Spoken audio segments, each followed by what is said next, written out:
In our last session, we looked at a business-to-consumer example.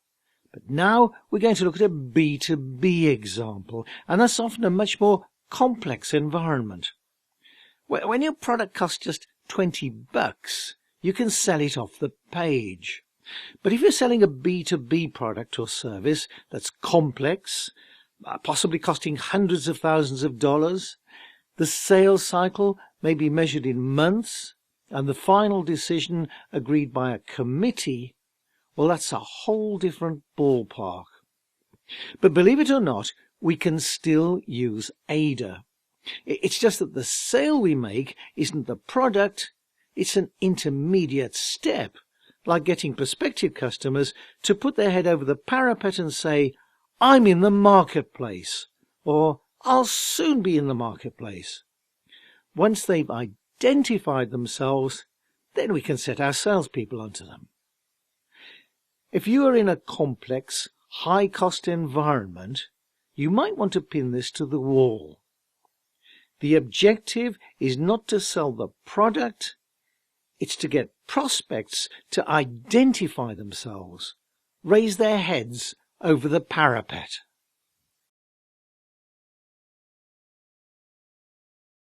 We're going to look at a real-life example that I first used with incredible success more than 20 years ago. And I've been repeating the process over and over again ever since. It involved a young software house that developed a package to do back-office accounting, accounts receivable, accounts payable, and something called general ledger.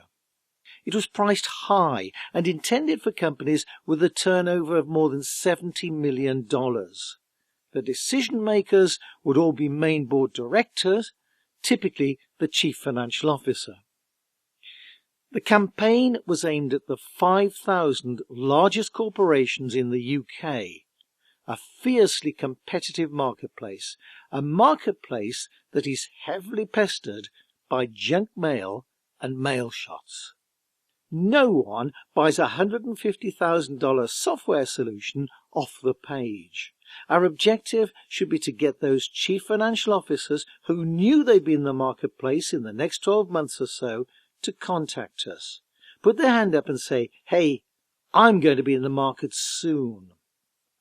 A letter, an email, a web page or whatever asking, are you in the marketplace? If so, contact us. And so many direct marketing pieces say just that would get an almost zero response.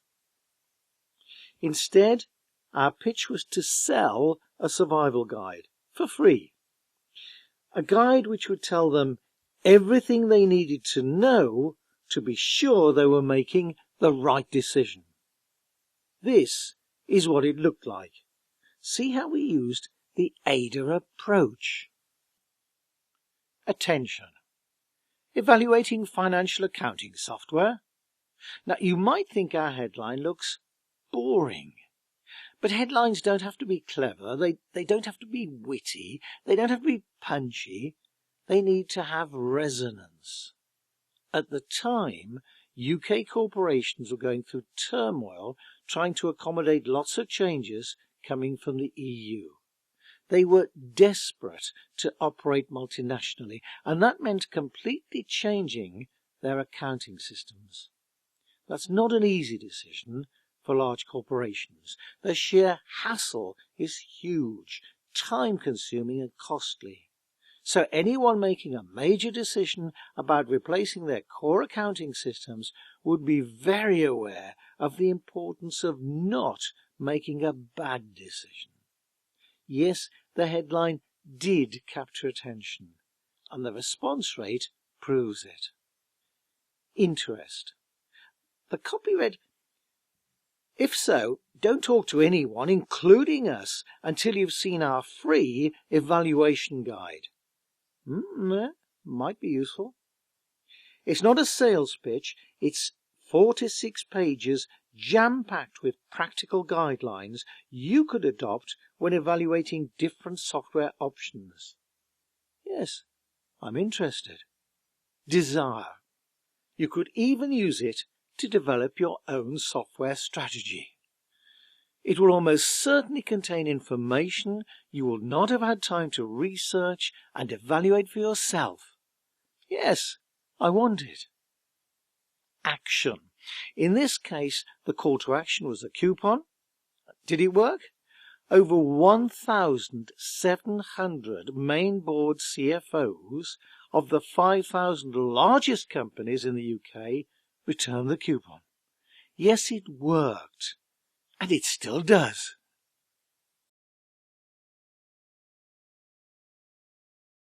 Did you notice how we used emotions as a trigger for desire? We cover the importance of emotion in sales copy elsewhere in the course, but I can't resist the temptation to show you how well it can work within Ada, even when our ultimate sale will be a complex, expensive solution selected by board-level accountants. Accountants responding to emotion? 46 pages jam-packed. Fear. God, what on earth have I missed? I couldn't think of 46 pages worth. Almost certainly contains information you won't have had time or resource to research for yourself. Reinforces that fear. Use it to develop your software strategy. Laziness. Use it as a discussion document with your colleagues. An opportunity to shine in front of my peers. Self-esteem.